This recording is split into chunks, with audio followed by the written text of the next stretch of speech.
አንድም ቀን ስለ አካል ጉዳቱ ነግሮኝ አያውቅም። በአካል ስንገናኝ ነው አካል ጉዳተኛ መሆኑን ያወቅሁት። ማድረግ የምችለው ነገር እንደዚህ መጻፍ ነበረ። ክፍለ ሀገር በነበሩበት ሰዓት ላይ ከቤተሰቦቹ ጋር በጣም ጥሩ ህይወት ይኖሩ የነበሩ፣ እሱ ግን በመኪና አደጋ ይህ ክስተት እንደተፈጸመበት እሺ የያዘውን ይዞ ሄደ። ልፋቴስ ከዓመት በላይ የጻፍኳቸው እስክሪፕቶች በጣም በሚገርም ሁኔታ ይሄንን መጽሐፍ ሲጽፍ እንደኛ ሁሉ ነገር ተመቻችቶ ኮምፒውተር ላይ ቁጭ ብሎ እንደዚህ ጅል አይደለም። የጻፍኳቸውን እስክሪፕቶች በምን አይነት ሁኔታ እንደጻፍኩት እያወቀ ስልክ ላይ መጽሐፍን ያህል ነገር መጽሐፍ ምን ያህል እንደሚከብድ ለእናንተ አልነግራችሁም። ያንን መጽሐፍ አልጋ ላይ ተኝተህ ስልክ ላይ ነበር የጻፍከው። እንግዲህ በነበርኩበት ሰዓት ላይ ያንንም ነግረኸኛል። እንግዲህ እንዲህ አልጋ ላይ ተደፍቶ በስልኩ ላይ ስክሪፕቶችን የሚጽፍን ወጣት የአእምሮ ውጤትን ጨምሮ የተለያዩ ቁሶችን ይዞ መሰለፍ ይሄ ወንጀል ብቻ ሳይሆን የጭካኔ ጥግ ነው። የቴሌቪዥኑን ድምፅ እስከ መጨረሻው ጨምሮ ስለነበረ ምንም አይሰማም። ከዛ አባቴንም ብጣራ አባቴ ደግሞ ያው ተኝቶ ስለነበረ አልሰማኝም። ሰሞኑን ደግሞ ከቴሌቪዥን ጣቢያዎች ጋር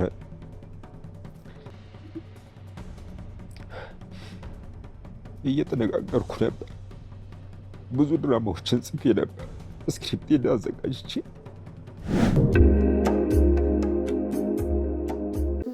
አባቶች ይጣራሉ፣ ነጠላ ጋርደን ነው የምንቀድሰው ይላሉ። እናም እኛ በሞቀ ቤት ውስጥ እየኖርን ለአጋስተ ሥላሴ እንዴት መሆን አቃተን ብለን ጥሪ ካስተላለፍንበት ዕለት ጀምሮ መቀነታችሁን ፈታችሁ፣ ከቤተሰቦቻችሁ በጀት ቀንሳችሁ፣ ወዳጅ ዘመዶቻችሁን አስቸግራችሁ እነሆ ባላችሁን ገንዘብ ለ2 ሰዓታት ያህል በእግር እየተመላለስን ሲሚንቶ፣ ብረት፣ አሸዋና ድንጋይ እያመላለስን በእናንተ ድጋፍ የጀመርነው የሥላሴዎች ቤት እዚህ ደርሷል። ለቀድሞ በሥላሴዎች ስም እያመሰገንን ለቀጣዩም እስክንፈጽመው ድረስ እንዳትተውን እየተማጸንን እንደጀመርነው በጋራ እንድንጨርሰው አደራ እንላለን። አሁንም ድጋፋችሁ አይለየን። በሊቦ ከምከም ወረዳ የመስኪየ ሥላሴ ቤተ ክርስቲያን አሰሪ ኮሚቴ። እጅግ አሳዛኝና ነውረኛ ድርጊት በአንድ ታታሪ ወጣት ላይ ተፈጽሟል። ምንድን ነው የተፈጸመው የሚለውን በዝርዝር እንመለከታለን። የዛሬ ፕሮግራሜ ሙሉ በሙሉ እሱ ላይ ያጠነጠነ ነው የሚሆነው። እንግዲህ ብዙዎቻችሁ ማዕበል እንዳሻውን ታውቁታላችሁ ብዬ ገምታለሁ። ማዕበል እንዳሻው ማን ነው የሚለውን ማስታወቅ ያለብኝ ይመስለኛል። እንግዲህ ማዕበል እንዳሻው በተለያዩ ሚዲያዎችም ላይ ቀርቦ አይታችሁታል። በጣም ጠንካራ የሆነ አካል ጉዳተኛም ቢሆንም አካል ጉዳተኝነቱ ግን ከምንም ነገር ሳያግደው መጽሐፍ የጻፈ ብዙ ህልም የነበረው ብዙ ነገሮችን የሰራ ወጣት ልጅ ነው እና ይህ ልጅ ዝርፊያ ተፈጽሞበታል። አጠቃላይ ሁኔታው ምን ይመስላል የሚለውን ከራሱ አንደበትም ካሰፈረው ጽሁፍም የምንመለከት ነው የሚሆነው። ያንን ቪዲዮ እና ጽሁፉን ስመለከት በጣም ነው የነገጥኩት። ምክንያቱም ማዕበልን በቅርብ አውቀዋለሁ። ጠንካራ ወጣት ነው። ብዙ ህልም ነበረው። ብዙ ራዕይ ነበረው እና እዛ ራዕዩ ላይ ነው ይህ ድርጊት የፈጸመው ግለሰብ። እዛ ራዕዩ ላይ ነው እንግዲህ ውሃ የደፋበት። ድርጊቱን የፈጸመው ግለሰብ ያንን ያደረገ ይምሰለው እንጂ ዘግይቶም ቢሆን በህግ ቁጥጥር ስር መዋሉ አያጠራጥርም። ነገር ግን አጠቃላይ ሁኔታውን ስንመለከተው ደግሞ በጣም ልብ ሰባሪ ሆኖ ነው የምናገኘው። እንግዲህ አጋጣሚ የሆነ የፌስቡክ ገጾችን ዝም ብዬ ስመለከት ነው ይህንን ጽሁፍ እና ማዕበል የለቀቀውን ቪዲዮ የተመለከትኩት። ወዲያውን እንዳየው ወደ ማዕበል ጋር ደውዬለት ነበረ። ስልኩ አይሰራም። ምናልባት እንግዲህ ስለተሰረቀ እጁ ላይ ለጊዜው ስልክ ይኖር አይኖር እርግጠኛ አይደለሁም እና የተፈጸመው ነገር በዝርዝር እንዲነግረኝ ደጋግሜ ስልክ ደውዬ ጠይቄው ነበር። ቴክስት አድርጌለታለሁ። እንግዲህ የኔ ግምት ምናልባት እጁ ላይ ስልክ ላይኖር ይችላል የሚል ነው። ነገር ግን ማዕበል በቪዲዮ ሰርቶ የለቀቀው መልእክት በጣም ልብ ሰባሪ ነው። እስኪ እሱን አይተን እንመለስ።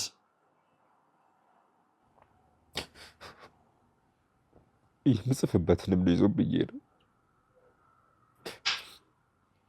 ቢያንስ በቃ ሽሸል እያደረጋችሁ ይሄ ልጅ ተይዞ ቢያንስ ስልኬ እንዲመለስ አግዙኝ እባካችሁ። በቃ ፈለጋችሁ ያዙልኝ። የሱ ታጥቤ እንወጣለን ተባብለን ነበርና እኔ ራቁቴን አድርጎኝ ሻወር ቤት አስገብቶ መጽፍበትን ይህንን ቪዲዮ የምትመለከቱ ሰዎች አጠቃላይ ማለት ነው፣ ይሄንን በፎቶ ላይ የምትመለከቱትን ልጅ ካያችሁ ባያችሁበት አካባቢ ለህግ አካል እንድታቀርቡልኝ ይፈልጋለሁ። ምክንያቱም ይህን ቪዲዮ አሁን ከነጋ ነው፣ አሁን ጠዋት ላይ ነው እየቀረጽኩኝ ያለሁት። ግን በትላንትናው ዕለት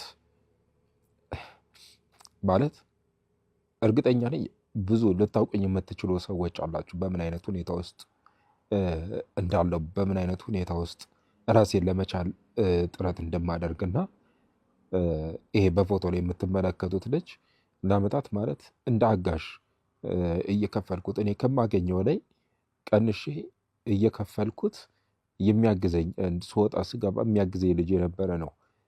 እንደዚህም ያደርጋል ብዬ አልጠበቅኩም ነበረና ግን ትላንትና የሚሄድበት ጉዳይ ነበረና በሕክምናም እንዲሁም ደግሞ በስራ ማለት ለብዙ ማለት ከዓመት በላይ ጠፍቻለሁ ከሶሻል ሚዲያ ላይ እና የጠፋሁበት ምክንያት ታውቃላችሁ። በእንደዚህ አይነት ሁኔታ ነው ተኝቼ በስልክ የምጽፈውና ልወጣ በነበረበት ሰዓት ሻወር ወስጄ እወጣለሁ ስል አባቴ ታውቁታላችሁ፣ እድሜውም ትልቅ ነው፣ ደክሞ ተኝቷል።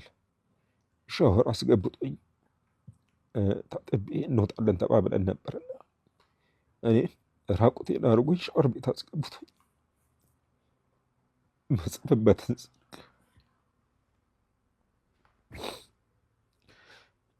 ማለት ሰሞኑን ደግሞ ከቴሌቪዥን ጣቢያዎች ጋር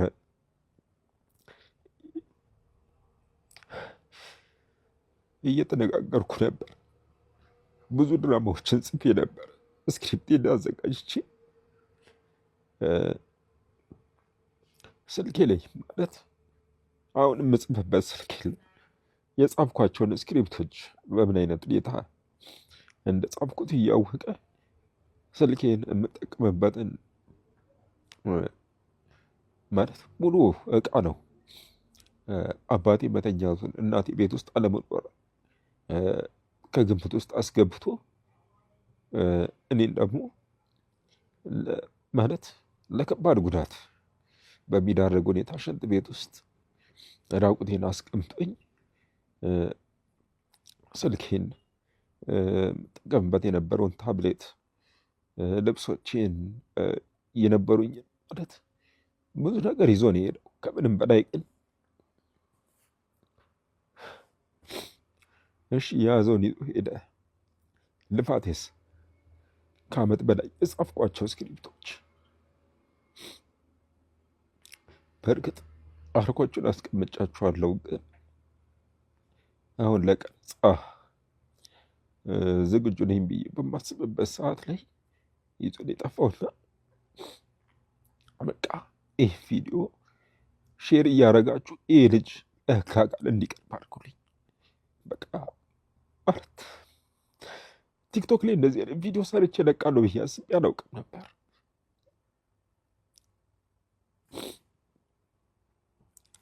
ይህን ቪዲዮ ለመቅረጽ ራሱ ስልክ ሰው ይዞልኝ እስኪመጣ ጠብቄ ነው ይህ ቪዲዮ ሰርቼ የምለቀው።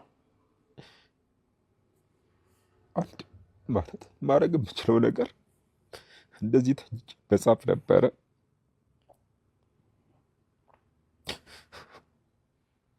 የምጽፍበትንም ልይዞ ብዬ ነው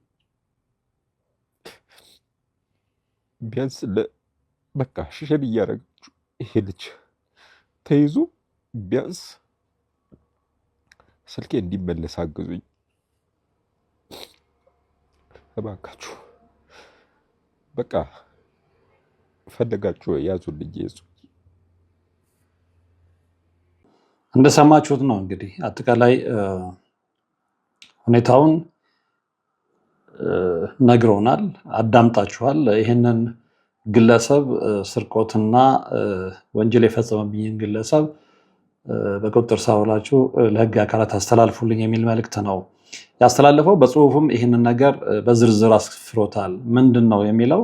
እንግዲህ አስቸኳይም ማሳሰቢያ ለህዝብና ለሚዲያ አካላት የአካል ጉዳቴን ተጠቅሞ ሻወር ቤት ውስጥ ራቁቴን ጥሎኝ የዓመታት ድካሜን ሰርቆ የተሰወረው ረዳቴ ይፈለጋል። እንግዲህ ይሄ ልጅ ረዳቱ ነበር ማለት ነው። ያው በቪዲዮም ላይ ገልጾታል። ሰውነቱን የሚያጥበው፣ ልብሱን የሚያለብሰው፣ እንዲህ አይነት ድጋፍ የሚያደርግለት ይሄ ልጅ ነው። እንግዲህ የዓመታት ድካሜን ሰርቆ ነው የተሰወረው ነው ያለው። ድካሙ ደግሞ ቀላል ድካም አይደለም።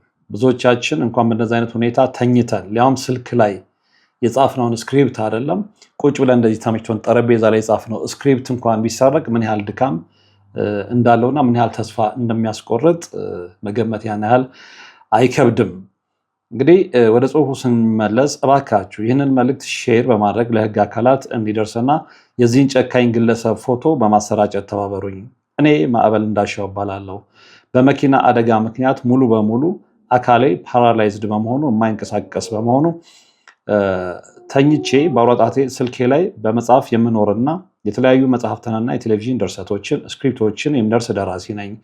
በፎቶ ላይ የምታየው ተከሳሽ በዘጋው ሳሙኤል ሻንቆ የተባለው ግለሰብ ላለፉት 3 ዓመታት እኔን ከተኛሁበት የማስነሳት የማስገባት አስቡ፣ ለ3 ዓመታት ማለት ነው።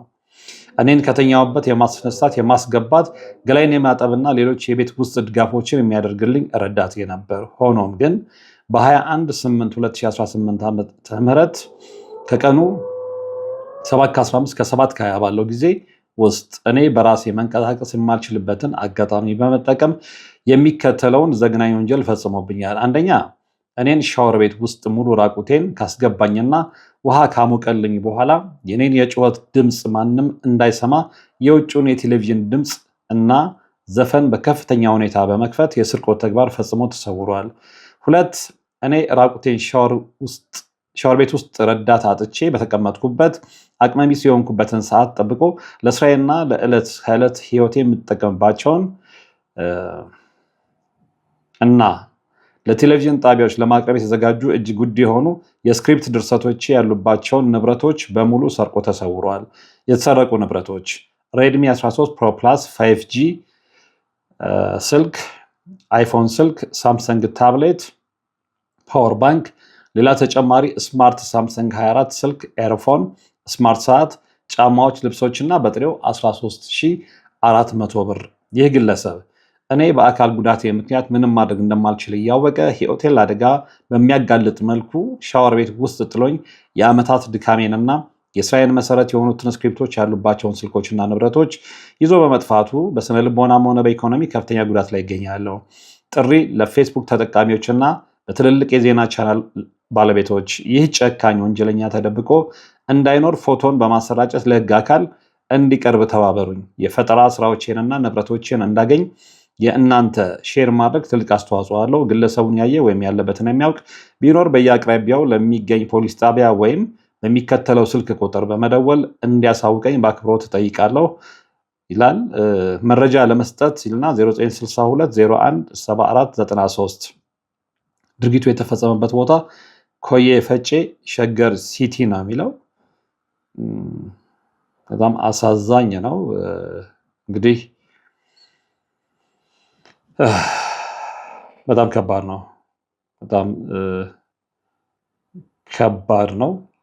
ምን ያህል የልብ ስብራት ሊያመጣ እንደሚችል መገመት አይከብድም። እንግዲህ ቅድም በመግቢያ ላይ እንደነገርኳችሁ ማዕበልን አውቀዋለሁ፣ በቅርብ አውቀዋለሁ።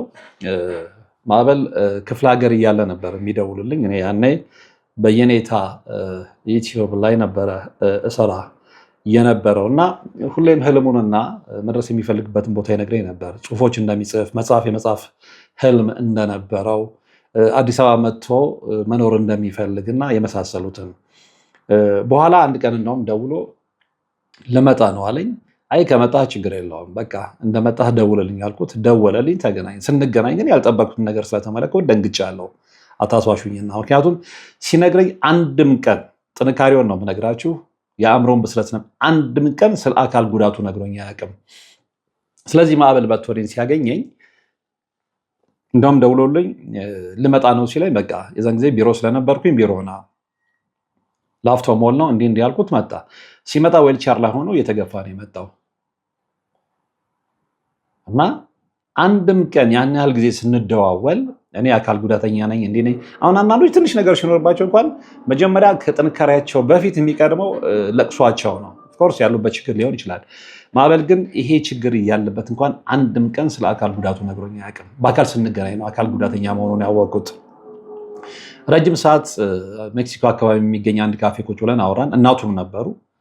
አይ ቲንክ ጓደኛው ይመስለኛል ካልተሳሳትኩ። ረጅም ሰዓት አውራን፣ ቀጠሮ ያዝን፣ ተለያየን፣ ኢንተርቪው ሰራሁት። በነገራችን ላይ ማዕበል እንግዳይም ነበረ፣ እኔም እንግዳው ነበርኩ። ያሰበው ተሳክቶለት ወደ ሚዲያው ዓለም ሲመጣ እንግዳይ ሁንልኝ ብሎኝ እንግዳው ነበርኩ። ኢንተርቪው እና ጠንካራ ልጅ ነው። ዓላማውን አውቀዋለሁ፣ የደረሰበትንም ችግር አውቀዋለሁ። ክፍለ ሀገር በነበሩበት ሰዓት ላይ ከቤተሰቦቹ ጋር በጣም ጥሩ ህይወት ይኖሩ የነበሩ፣ እሱ ግን በመኪና አደጋ ይህ ክስተት እንደተፈጸመበት ከዛ በኋላ ደግሞ ይኖርበት የነበረው አካባቢ የደረሰበትንም ጉዳት በተለያዩ ሚዲያዎች ላይ ስለተመለከታቸው እሱን አልደግመውም። ነገር ግን የማዕበልን ጉዳት ስመለከት የማዕበልን ጉዳት ብቻ አይደለም ከእናቱ ጋር ያለውን በጣም አታችመንት ስመለከት አእምሮ ውስጥ ይመላለስ የነበረ አንድ ሀሳብ ነበረ። እንደውም ለምን ከሱ አልጀምርም ብዬ ያኔ ሀሌታ ሚዲያ ላይ ነበር የምሰራው። ስለ እናት የሚል አንድ ፕሮግራም ሰርተን በጣም የተዋጣ በጣም የተለፋበት በጣም ቆንጆ ፕሮግራም መቀጠል ሲኖርበት ያው እኔ ከዛም በመልቀቄም አልሞስት ለጊዜው የቆመ ግን ወደፊት እንደ እግዚአብሔር ፍቃድ የምቀጥልበት ምክንያቱም ማንም ሰው ስለ እናቱ የሚመሰክርበት እጅግ ወሳኝ የሆነ ፕላትፎርም ነበር። ፕላትፎርም ብቻ ሳይ ይዘት ነበረ። እዛ ላይ በጣም ጥሩ የሆነ ፕሮግራም ሰርተን እንደነበረ ከማዕበል ጋር አስታውሳለሁ። እና ይህንን ሁሉ የምነግራችሁ ምንድን ነው፣ አንደኛ ማዕበል ምን አይነት ጠንካራ ልጅ እንደነበረ በቅርበት ስለማውቀው ልመሰክርለት። የወደፊት ትልሙ በእርግጠኝነት ደግሞ ያሰበው ነገር ተሳክቶለት ይህንን መጽሐፍ ጽፏል። ባቢሎናውያኑ ምናልባት ያነበባችሁት ልታውቁት ትችላላችሁ። ይህን መጽሐፍ በደንብ ላሳያችሁ እፈልጋለሁ። ባቢሎናውያኑ እና ማዕበል እንዳሻው ይላል። እንግዲህ ይህንን መጽሐፍ ሲጽፍ ኦልሞስት ያሳተመው 2015 ላይ ነው። 236 ገጽ አለው። በጣም በሚገርም ሁኔታ ይሄንን መጽሐፍ ሲጽፍ እንደኛ ሁሉ ነገር ተመቻችቶለት ኮምፒውተር ላይ ቁጭ ብሎ እንደዚህ ጅል አይደለም። አልጋው ላይ ተኝቶ እንደውም ስለ እናት ላይ ስንሰራ ያንን እንትን ሁሉ አሳይቶናል። እና ስልኩን ይዞ አልጋው ላይ ተኝቶ ስልኩ ላይ ነበር ሲጽፍ የነበረው። ስልክ ላይ መጽሐፍን ያህል ነገር መጽሐፍ ምን ያህል እንደሚከብድ ለእናንተ አልነግራችሁም። እንኳን ስልክ ላይ አይደለም እንዲህ ነገሮች ተመቻችተውንም ቁጭ ብለን መጽሐፍ እንኳን ምን ያህል ይከብዳል። ኮር መጽሐፍን ስለማውቀው እኔም ብዙ መጽሐፎችን ስላሳተምኩ አውቀዋለሁ። ልፋቱን ድካሙን ይሰለቻል። ጀርባን ምን ያህል እንደሚያምን እናውቃለን። እሱ ግን በእንደዛ አይነት ሁኔታ ውስጥም ሆኖ እንኳን ስልኩ ላይ ተኝቶ ዓላማ ስላለው ግብ ስላለው ትልቅ ቦታ መድረስ እንደሚችል ስለሚያውቅ ሕክምናውን መከታተል ጀምሮ ጥሩ ለውጥ እያመጣ እንደነበረ ሁሉ አስታውሳለሁ። እናም በመሀል ከሚዲያ ሁሉ ጠፍቶ ስለነበረ የነበረበትን ሁኔታ ማወቅ አልቻልኩም ነበር። አሁን ግን ይህንን ቪዲዮ ከለቀቀ በኋላ ግን በጣም ነው የደነገጥኩት። ከምሬን ነው የምላችሁ። እንዲህ የሚታትርን ወጣት እንዲህ አልጋ ላይ ተደፍቶ በስልኩ ላይ ስክሪፕቶችን የሚጽፍን ወጣት የአእምሮ ውጤትን ጨምሮ የተለያዩ ቁሶችን ይዞ መሰለፍ ይሄ ወንጀል ብቻ ሳይሆን የጭካኔ ጥግ ነው። ይህንን ሌላ ቃል ቢኖረኝ ከዛ በላይ ገልጸው ደስ ይለኝ ነበረ። ይህ ልጅ ተናግሯል። በድምፁ እያለቀሰ ሲናገር ሰምታችሁታል። ምን ያህል ጊዜ እንደፈጀበት፣ ምን ያህል ጊዜ እንደለፋበት ግን ያለምንም ርኅራኄ ያንን የልፋት ውጤቱን ይዞበት ነው እንግዲህ ግለሰቡ የተሰወረው እና የዓመታት ድካሜን ነው ያለው። ያም ደግሞ ሁኔታው በጣም ነው የሚገርመው። የዓመታት ድካሜን የሚል ቃል ነው የገለጸው። እንግዲህ ድርጊቱ ደግሞ በራሱ በጣም የሚገርም ነው። ሻወር ቤት ውስጥ ከቶ ተራቁቱን ጥሎት ይሄ ልጅ ያለ ሰው እርዳታ ያለ ሰው አጋዥ ልብሱን መልበስ አይችልም እኔ እስከማውቀው ድረስ እና ይሄም ልጅ ለዛ ድጋፍ ነበረ 3 ዓመት አጠገቡ የነበረው። ነገር ግን መጨረሻ ላይ እምነቱን ክዶ ነው እንግዲህ ማዕበል በነገረን ሁኔታ ንብረቶቹንም የአእምሮ ስራዎቹንም ይዞ ሄደ። በነገራችን ላይ የአእምሮ ስራን አይደለም እንደዚህ አይነት ሁኔታ መውሰድ ይቅርና እናንተ የጻፋችሁትን መጽሐፍ ሌላ ሰው እናንተን ሳያስፈቅድ ቢጠቀምበት እንኳን የአእምሮ ንብረት ዘረፋ በሚል ምን ያህል ቅጣት እንደሚያስቀጣው ይታወቃል። እንኳን ጥሬ ሀብትን ያህል ነገር ጥሬ ስክሪፕትን ይዘው ነገር ያህል ነገር የተለፋበትን ይዞ ሄዶ ይቅርና ማለት ነውና ድርጊቱ ነው በጣም የሚዘገን ነው። ሻወር ቤት ውስጥ አስገብቶ ሙዚቃ ከፍቶ እንዳይሰማ ራቁቱን ይሄ ልጅ እንግዲህ ሰው እስኪደርስለት ድረስ ራቁትን ሻወር ቤት ውስጥ ምን ያህል ጊዜ ለበሽታ የመጋለጥ ፕሮባቢሊቲም ሊኖረው ይችላል።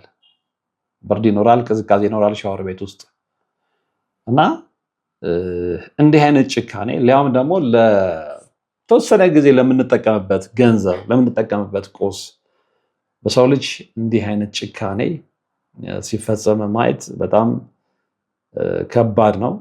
በነገራችን ላይ ማዕበል የሰው ድሃም አይደለም፣ ግን እንዲህ ተሰብሮ ሳይሆን በጣም አዝኛለሁ ያልኳችሁ ያለ ምክንያት አይደለም። ብዙ መከራዎችን፣ ብዙ ቻሌንጆችን፣ ብዙ ውጣ ውረዶችን ያለፈ ልጅ አሁን ስመለከተው ግን ምን ያህል እንደተጎዳ መገመት አልከበደኝም። እንደዛ አደጋ ሲደርስበት ከቤተሰቡ ጋር የደረሰበትን አደጋ በሚዲያዎች ላይ ገልጿል። እንግዲህ እዛ የኖረበት አካባቢ ላይ ድብደባ ተፈጽሞባቸዋል፣ ንብረታቸው ተቃጥሏል፣ የመሳሰለው ነገር ብዙ ነገር አጥተዋል። እዚጋ መጥተው ዘመድ ቤት እንዲያርፉ ተገደዋል። ያንን ሁሉ ነገር ያለፈ ልጅ ይሄ ሁሉ ልፋት አድርጎ ይሄ ነገር ሀፕን ሲያደርግ ግን ከዚህ በፊት ያሳለፋቸውን ቻሌንጆች በዛ ደረጃ የመጣ ልጅ እንዲህ ሲሰበር ማየት በጣም ከባድ ነው። በጣም ከባድ ነው እና ምናልባት ይህንን ፕሮግራም ትከታተለዋለህ ብዬ አስባለሁ። ማዕበል አንተ ጠንካራ ልጅ ነህ፣ የምትሰበር ልጅ አይደለህም። የምትሰበር ልጅ ብትሆን ኖሮ ዛሬ የደረስክበት ደረጃ ላይ ደርስም ነበር። እኔ እንግዲህ እስከማውቅ አሁን ያለበትን ሁኔታን ባላቅም፣ እንደውም ቅድም የጠቀሰው ነገር አለ። ይህ ድርጊት የተፈጸመው ኮየ ፈጬ ነው፣ ሸገር ሲቲ ምናምን የሚል ነገር እኔ እስከማውቀው ግን ማዕበል ይኖር የነበረው ልደታ አካባቢ እንደነበረ ቢሮም ተከራይቶ እንደነበረ እዛ ቢሮ ውስጥ ሄጄ ኢንተርቪው እንዳደረገኝ ሁሉ አስታውሳለሁ። እና አይ ቲንክ ያንን ቢሮ አሁን በምን አይነት ሁኔታ ላይ እንዳለ አላውቅም። እና ይህንን የምነግራችሁ ለምንድን ነው ለፍቶ ቢያንስ የራሱን ቢሮ ማደራጀት የቻለ ልጅ መሆኑን በጥረቱ ማሳወቅ ስለፈለኩ ነው። ጠንክሮ የሚዲያን ስራ ይወደዋል፣ የድርሰት ስራን ይወደዋል፣ ገጣሚ ነው፣ ግጥሞች አሉት እና ያንን እንደተመኘው አልቀረም፣ ሆኖ አሳይቶናል። አሁን ያለበት ነገርኳችሁ ከሚዲያ ስለራቀ አሁን ያለውን ነገር መናገር ስለማልችል በእርግጠኝነት ማለት ነው። እና ይህንን ለማጣራት ነበር ደጋግሜ ወደ ማዕበል ጋር የደወልኩት። ማዕበልን ግን ማግኘት አልቻልኩም። ስልኩ እንደነገርኳችሁ ከአገልግሎት ውጭ ነው እና ይህንን ቪዲዮ ወይም ደግሞ ይህንን ፕሮግራም የምትከታተል ከሆነ ብዙዎች እንደሚደርሱልህ ተስፋ ይኖረኛል፣ ደግሞም እርግጠኛ ነኝ። ስለዚህ በፍጹም ልትሰበር አይገባም፣ በፍጹም ተስፋ ልትቆርጥ አይገባም። ምናልባትም ደግሞ ይህንን መልእክት ሰዎች ከተመለከቱ በኋላ አንተ የለቀቀውንም ሌሎች ሼር ያደርጉትን መልእክት ከተመለከቱ በኋላ ድርጊቱን የፈጸመበት ግለሰብ በቁጥጥር ስር ሊውል ይችላል እና ንብረቱ ምንም ነገር ሳይሆን እጅ ቢገባ እሰየው፣ ምኞቴ ነው። ያ ካልሆነ ግን ንብረት ቤት ንብረት ይመለሳል። እንደውም አስተያየት አይቻለው እሱ የለቀቀው ላይ ለምን ቻሌንጅ አንጀምርለትም የሚልና ያንን ከጀመራችሁ ሁላችንም ተሳታፊ ለመሆን ቃል እንገባለን። እኔ በግሌ ያንን ነገር አስጀምሩት እንጂ ታማኝ ሰዎች የበኩሌን ለማድረግ ፍቃደኛ ነኝ፣ አቅም የሚችለው ነገር ነው። ምክንያቱም በማዕበል ላይ 100% እምነቱ ስላለኝ፣ ፐርሰናሊ ስለማቀው፣ በግሌ ስለማቀው፣ ዓላማውን ስለማቀው፣ ግሙን ስለማቀው። እንደውም እኔ መጽሐፍ ምርቃቱ ዕለት ቃል በቃል አላስታውሰውም እንጂ ፓስተር ሽሬ የሰጠውን ምስክርነት አውቀዋለሁ። ብዙዎቻችን ሙሉ ጤናማ ሆነን እንኳን ማድረግ የማንችለውን ማዕበል በእንደዚህ አይነት ሁኔታ ውስጥም ሆኖ ሀሳቡን ግብ አድርሷል የሚል መልእክት ያለው መልእክት እንዳስተላለፈ ፓስተር ቸሬ ትዝ ይለኛል። ብዙዎች ትልልቅ ሰዎች፣ ታዋቂ ሰዎች ምስክርነት የሰጡ ልጅ ነው፣ ጠንካራ ልጅ።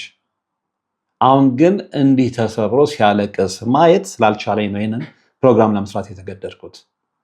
ስለዚህ ምናልባት ይህንን ፕሮግራም የምትመለከቱ የኔም ፕሮግራም ተከታታዮች ሀገር ውስጥ ያላችሁ በውጭም ዓለም ያላችሁ ከጎኑ ሆናችሁ የተሰበረ ቅስሙን ብታድሱልኝ ደስ ይለኛል እና አይ ቲንክ ስልክ ቁጥሩን አስቀምጧል። ነገር ግን አካውንት እንግዲህ ይኖረው አይኖረው አላውቅም። አካውንት ቢኖረው የግል አካውንት ጥሩ ነበር። ቢያንስ የተወሰነ ሰው እዛ ላይ የሆነ ኮንትሪቢሽን ቢያደርግለት የልጅ ተመልሶ ወደ ስራው ይመለሳል ብዬ አምናለሁና እንግዲህ ይህንን ቪዲዮ እንኳን ለመቅረጽ ሰው ስልክ ይዞልኝ እስኪመጣ መጠበቅ ነበረብኝ ሲል ነው የተናገረው። ስለዚህ እጁ ላይ ምንም የለውም ማለት ነው ከቪዲዮ መረዳት የምንችለውና የመጽበበትንም ይዞብኝ ነው የሄደው ነው ያለው። እንግዲህ ስልኩ ላይ ነው ቅድም እንደነገርኳቸው። ይህን ቪዲዮ ለመቅረጽ ራሱ ስልክ ሰው ይዞልኝ እስኪመጣ ጠብቄ ነው ይህ ቪዲዮ ሰርቼ የምለቀው። አንድ ማለት ማድረግ የምችለው ነገር እንደዚህ ተኝቼ መጻፍ ነበረ።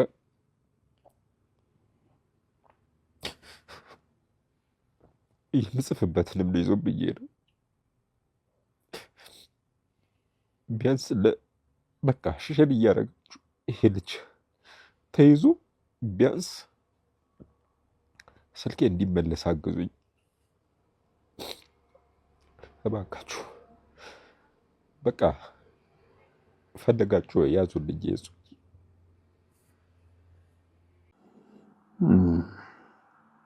ልብ ይሰብራል። ቢያንስ ስልኬ እንዲመለስ አድርጉልኝ። ስልኩ ብቻ ሳይሆን የተዘረፈውን ንብረት ሁሉ መመለስ አለበት። በተለይ የዓመታት ድካሙን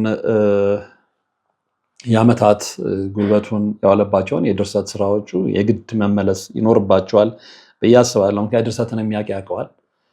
የስነ ጽሁፍን ጭንቀት፣ የስነ ጽሁፍን ምጥ፣ መጽሐፍን ጽፎ እስከ ማሳተም ያለውን ሂደት ለቴሌቪዥን የሚሆን ለሬዲዮ እንዲሁም ደግሞ ለተለያዩ አገልግሎት የሚሉ የድርሰት ስራዎችን ስክሪፕቶችን መጽሐፍ በራሱ ምን ያህል የአእምሮ ጭንቀት፣ ምን ያህል ድካም፣ ምን ያህል ጊዜ እንደሚወስድ የሚያውቅ ያውቀዋል እና ስልኩ ብቻ ሳይሆን የአእምሮ ውጤቶቹም ሊመለሱ ይገባሉ ብዬ ነው የማምነው። እባካችሁ ማዕበል በዛ አጋጣሚ አካውንቱን ቢያስቀምጥ መልካም ነበር። እኔ እንግዲህ ስላላየሁ ነው እስካሁን እየፈለግኩ ነው። ያ ቢኖር ቢያንስ ፖስት በማድረግ ልንተባበረው እና ሰዎች እንዲተባበሩት ለማድረግ ጥረት እናደርጋለን። ነገር ግን ጽሁፉም ላይ እንግዲህ አካውንት እያየሁ አይደለም። ነገር ግን መረጃ ለመስጠት 096201 7493 0962 01 7493 ስልክ ተቀምጧል። በዛ እየደወላችሁ ብታጽናኑትም ጥሩ ነው ብዬ አስባለሁ። ማዕበል ይህንን ፕሮግራም ካየ ምትችል ከሆነ ፈቃደኛ ከሆንክ ደውልልኝ። እንዲህ ተሰብረህ ማየት አልፈልግም በግሌ፣ ምክንያቱም ጥንካሬን ስለማውቀው ደጋግሜ ተናግሬያለሁ። እንደገና ወደ ነበርክበት ቦታ ትመለሳለህ በእርግጠኝነት መስራት ስለምትችል ማለት ነው። እና ይህንን ፕሮግራም ያያችሁ እንግዲህ እንዳልኳችሁ ከማዕበል እንዳሻው ጎን እንድንቆም ጥሪ አቀርባለሁ በትህትና። ማዕበልን የሚያውቁት ሁሉ ከዚህ በፊት የረዱት አርቲስቶች፣ ታዋቂ ሰዎች፣ ጋዜጠኞች፣ ደራሲዎች መጽሐፉ ላይ ይህንን መጽሐፍ ወይም ደግሞ ባቢሎናውያኑን ሲያሳትም በምስጋና ገጹ ላይ ያሰፈራቸው በርካታ ወዳጆች አሉት። ቅድም ብያቸዋለሁ፣ ማዕበል የሰው ድሃ አይደለም እና እነዛ ሁሉ ይህንን የሚመለከቱ ከሆነ ሊረባረቡለት ይገባል። ይህንን ልጅ ወደ በፊት ስነ ልቦና ወደፊት ጥንካሬው ልንመልሰው ይገባል ማለት እፈልጋለሁ። በድጋሚ ማዕበል ይህንን ፕሮግራም ካየ በተሻለ መጠን ብትደውልልኝ ደስ ይለኛል።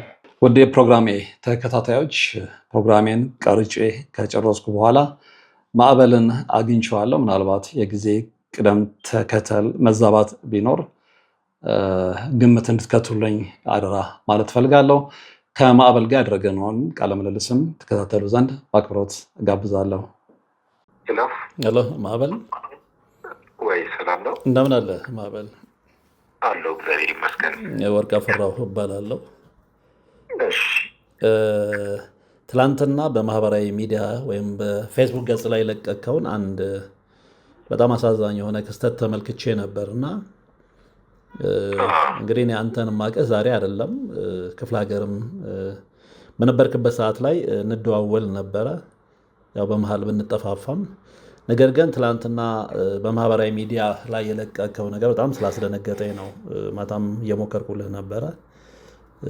ኤኒዌይ አሁን አግኝቻለሁ። ምንድን ነው የተፈጸመው? ምንድን ነው የሆነው? እስኪ ንገረኝ። ማለት የተከሰተው ነገር ያው እንደምታውቀው እኔ መንቀሳቀስ አልችልም እና በመኪና አደጋ ምክንያት የግል ረዳት ሆኖ የሚያግዘኝ ልጅ ነበረ።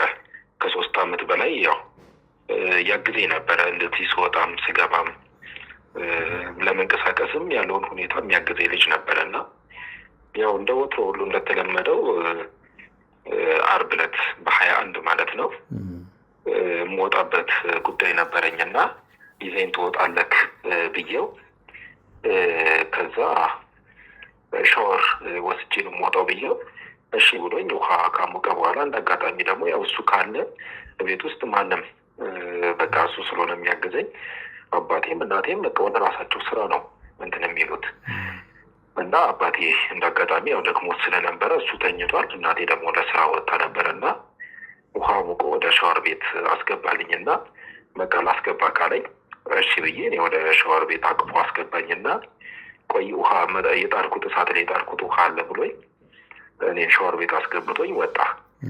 ከዛ ከወጣ በኋላ ቴሌቪዥኑ ከፈተና ድምፅ ዘፈን ላይ አድርጎ ድምፁን ጨመረው።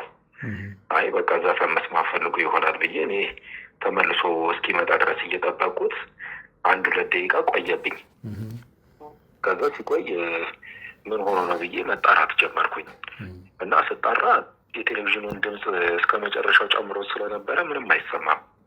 ከዛ አባቴንም ብጣራ አባቴ ደግሞ ያው ተኝቶ ስለነበረ አልሰማኝም። የቴሌቪዥኑም ድምፅ ተከፍቶ ስለነበረ ከዛ በመሀል ዘፈኑ ሲያልቅና በመሀል ክፍተት ሲፈጠር በጣም ጮክ ብዬ ተጣራሁኝ። በዛ ሰዓት አባቴ ከተኛበት ተነስቶ ሲመጣ እኔ ሻወር ቤት ውስጥ ቁጭ ብያለሁ። ልብሴን አውላልቆም ብሎ ነው በቃ ለመታጠብ ተዘጋጅቼ ባለሁበት ነው ቁጭ አድርጎኝ የወጣውና እሱ ነው የሚያጥብህ? ሌላ ጊዜ ማዕበል ይቅርታ።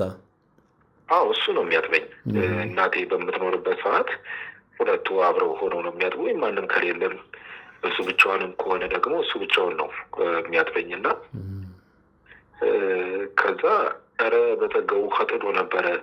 እኔ መሰለኝ በቃ ውሃ በኤሌክትሪክ ስለሆነ እያሞቀ የነበረው ኤሌክትሪክ ይዞት ይሆን እንዴ ብዬ ነው እየደነገጥኩትና አባቴን ኧረ ያው እስቲ በጠገቡ ምን ሆኖ ነው ይኸው ስለው ወጥቶ ሲመለከተው ጓዳ ውስጥ የለም። ሲያይ በሩ ተከፍቷል። የውጭው በር ማለት ነው ከፍቶ ወጥቷል።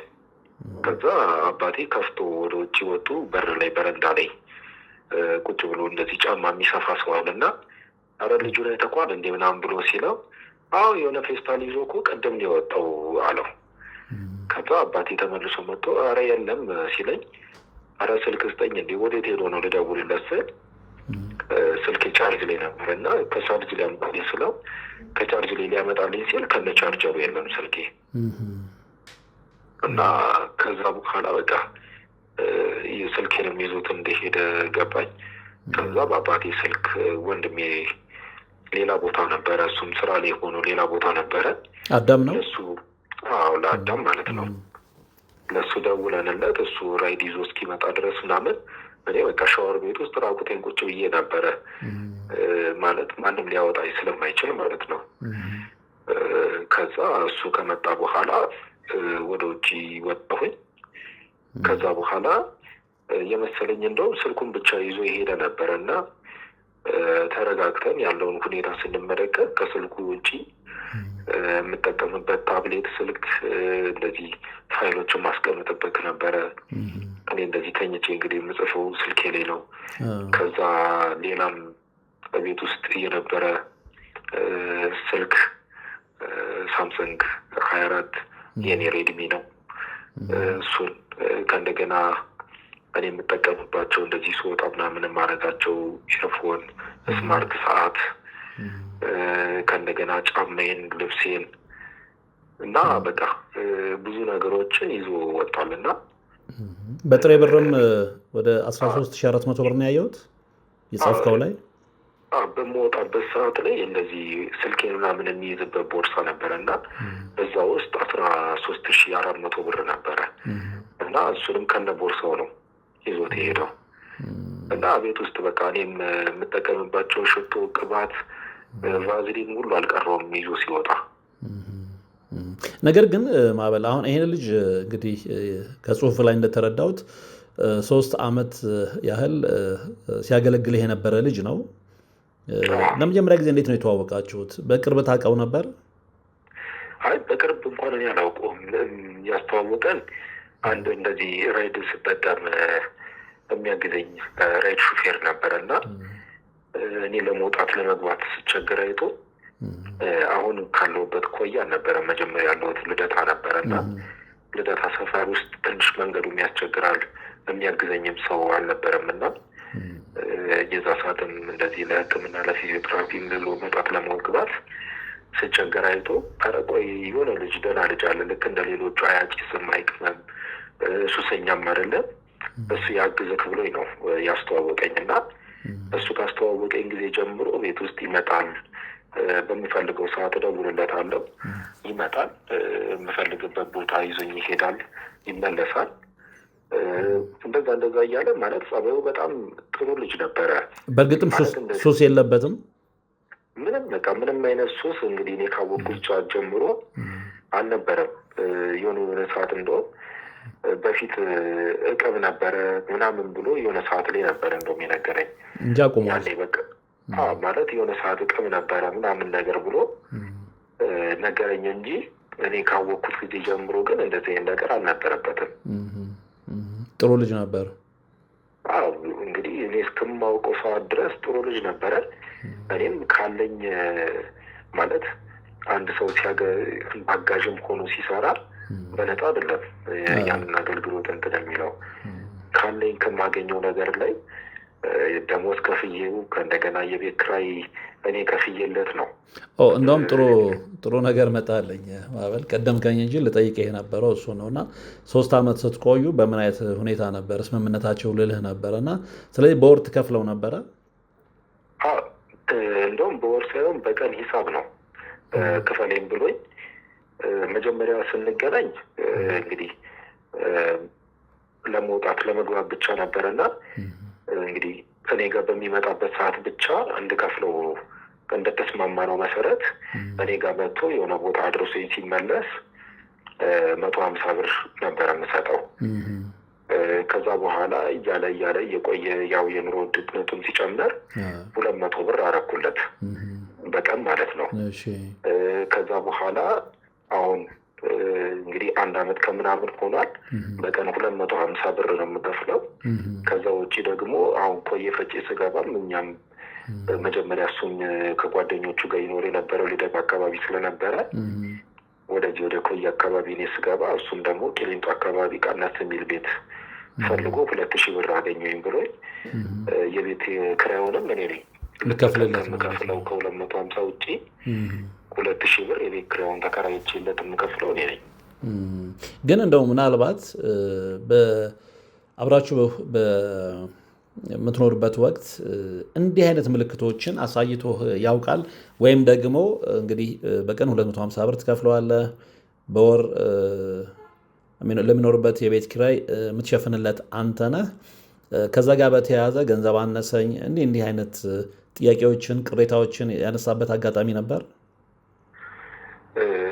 እንግዲህ የሆነ ሰዓት ኑሮ ተወደደ ምናምን እንግዲህ የሆነ ነገር ካታስተካክልልኛለህ ይላል አልፎ ማለት ነው ነገሮች። አሁን በተለይ ይሄ ነዳጁ እየጨመረ የኑሮ ውድነቱ እየጨመረ ሲመጣ እንደዛ ብሎ ነበረ።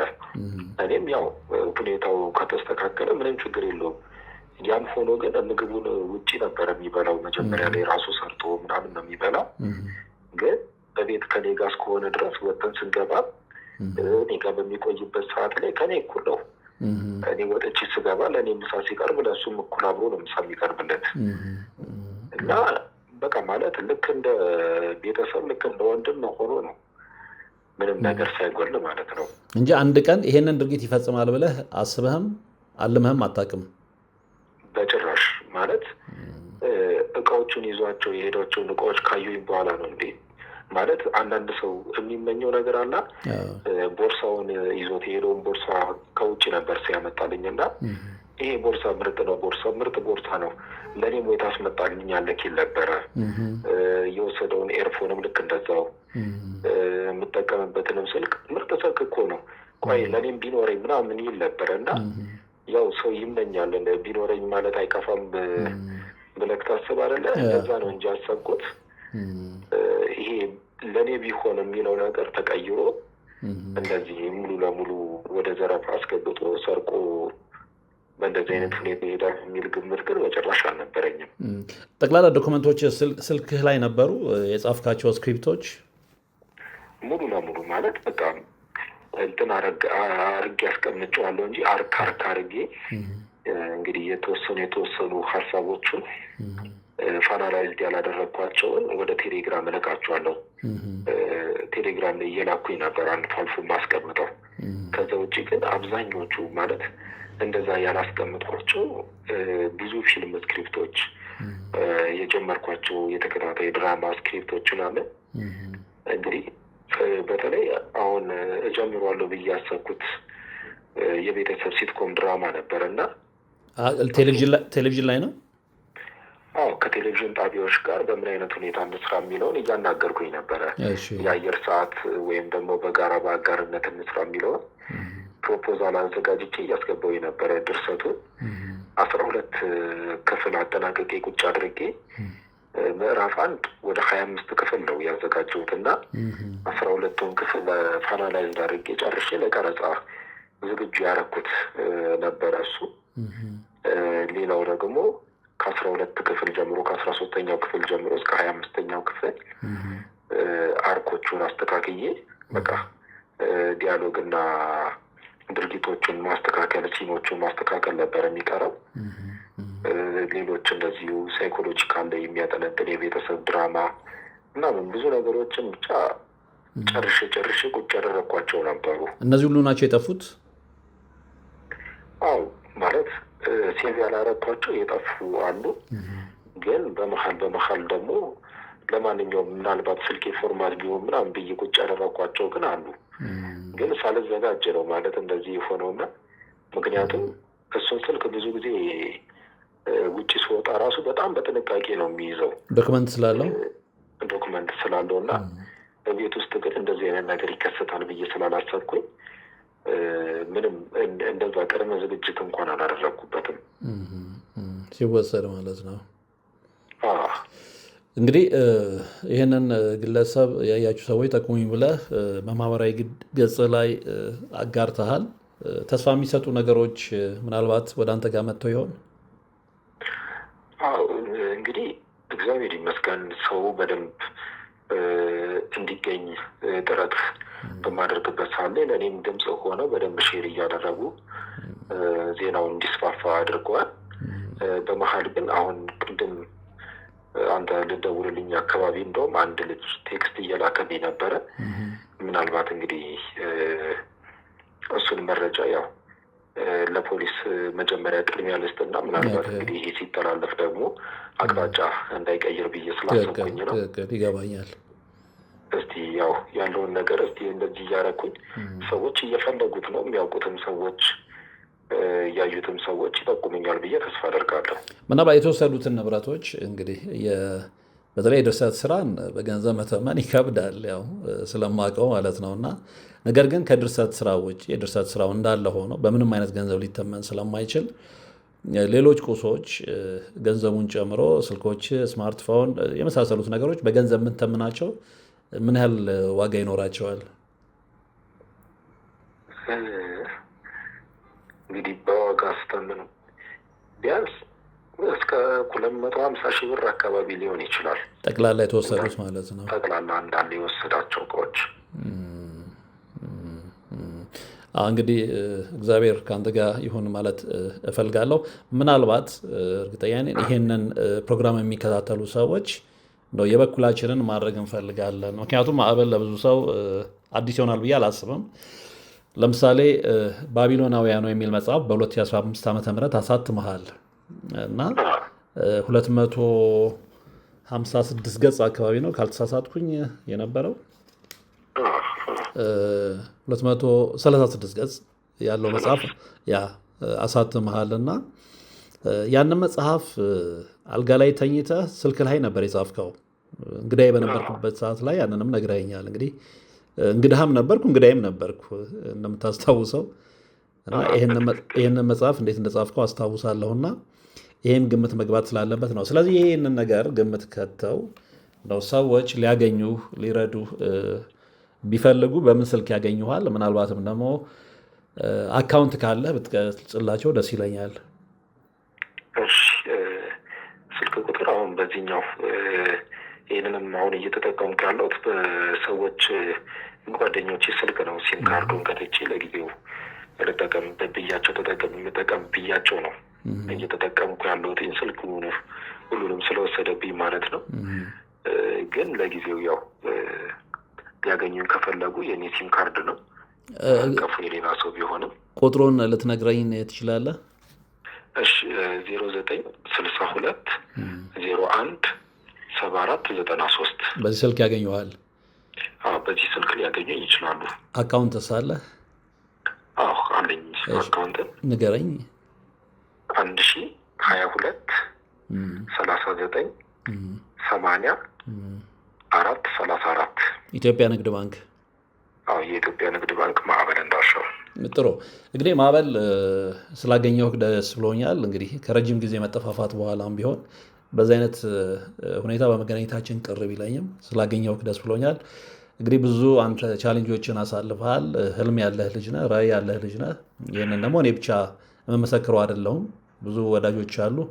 የሰው ድሃ አይደለህም። በርካታ አርቲስቶች፣ በርካታ ታዋቂ ሰዎች ወዳጆችህ ናቸው። የመጽሐፍ ምርቃት ዕለት የተመለከትኩት ነገር ያንን ነው የሚነግረኝ። ስለዚህ ዙሪያ ብዙ ሰዎች እንደሚቆሙ ግምት በመክተት ተስፋ እንዳትቆርጥ አደራ ልልህ እፈልጋለሁ። ምክንያቱም አንተን ሳቀ እንደዚህ አይነት ስነልቦና ያለህ ልጅ አይደለም፣ የምትሰበር ልጅ አይደለም። ምክንያቱም ብዙ ቻለንጆችን አልፈህ መጥተሃል።